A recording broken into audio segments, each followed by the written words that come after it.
Добро утро и добре дошли в моя YouTube канал Кулинарни уроци с Таня.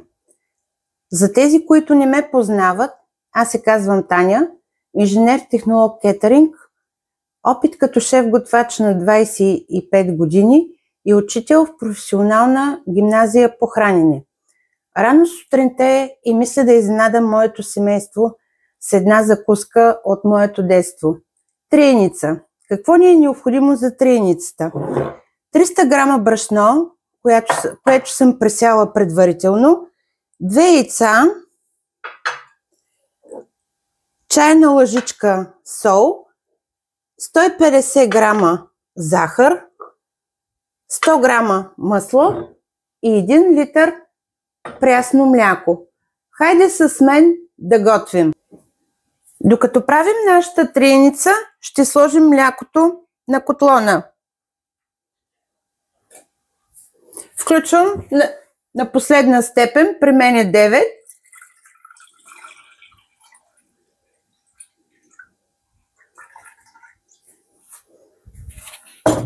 И започваме да правим триеницата. Ще сложим ръкавици, за да не се цапаме и за по-хигиенично.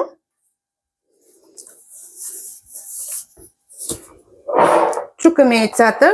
Когато работим с яйца, е добре по-отделно яйцето да го чукаме в отделен съд, защото ако има някое развалено, може да похабим всичките яйца.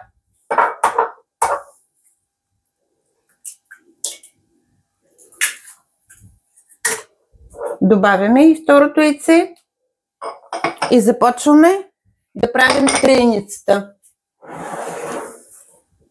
Смесваме с брашното и започваме да претриваме през ръцете.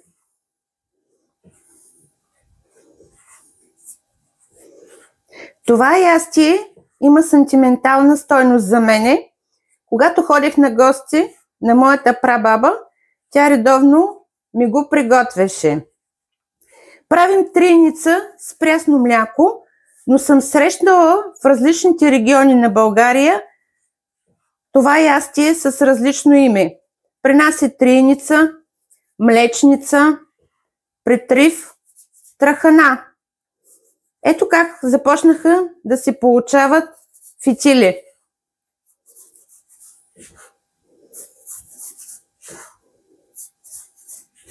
Продължаваме.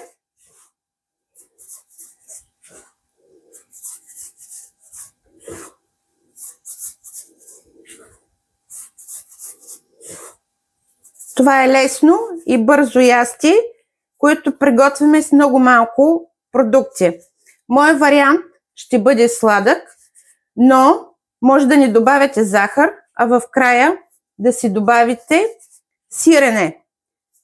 Също съм го срещала и във вариант вместо яйца да се добави вода и с вода да се направят фитилите, после в завряла вода да се пуснат. Също така има и вариант с къша и хляб, които се заливат с триеницата. В някои региони съм чувала, че се добавя домат, чушка и различни подправки. Ето, че нашата триеница е готова. Сега ще я пресеем през сито, за да падне брашното.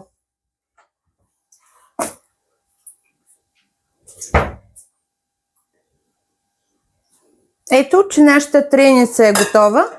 Ще я пресеем през сито, за да падне брашното.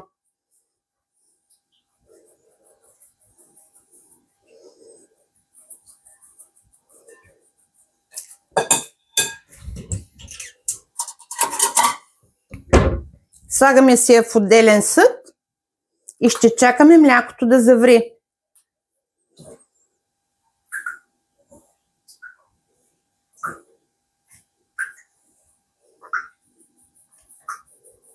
Към тази триеница понякога добавям и ванилия, когато я ползвам за десерт.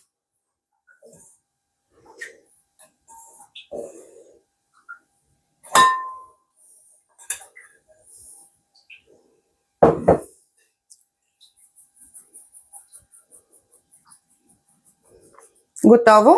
Трейницата е готова и чакаме млякото да заври.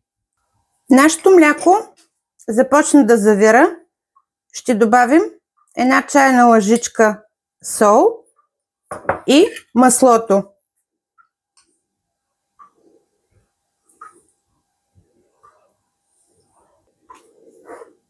Млякото започна да завира.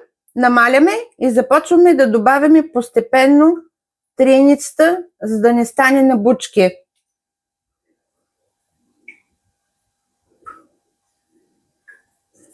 Като бъркаме,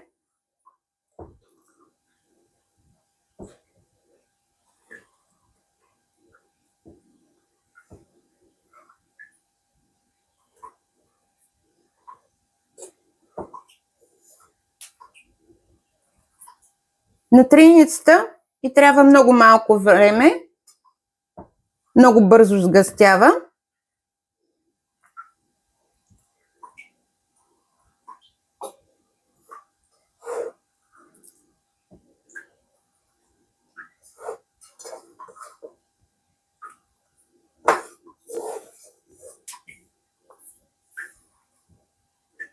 Готово. Добавихме, като ще намалим на 4, за да не загори.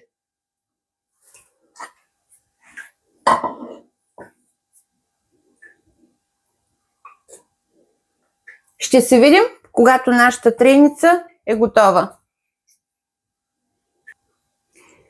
Трейницата е готова.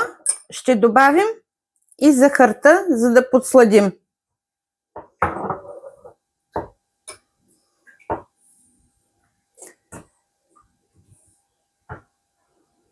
Изключваме една идея по-рано, защото като вземе да изстива, ще се сгъсти.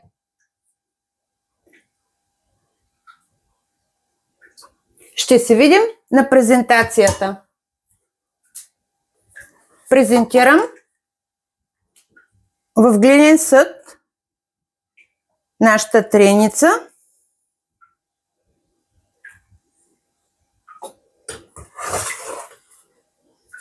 Ето как изглежда.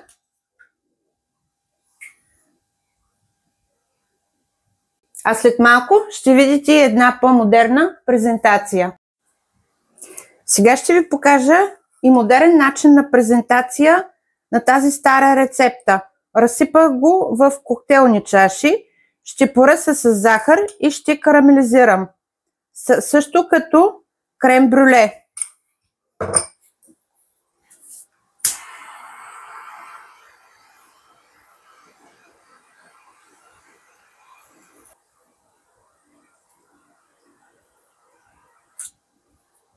Ето, че моята трейница е готова.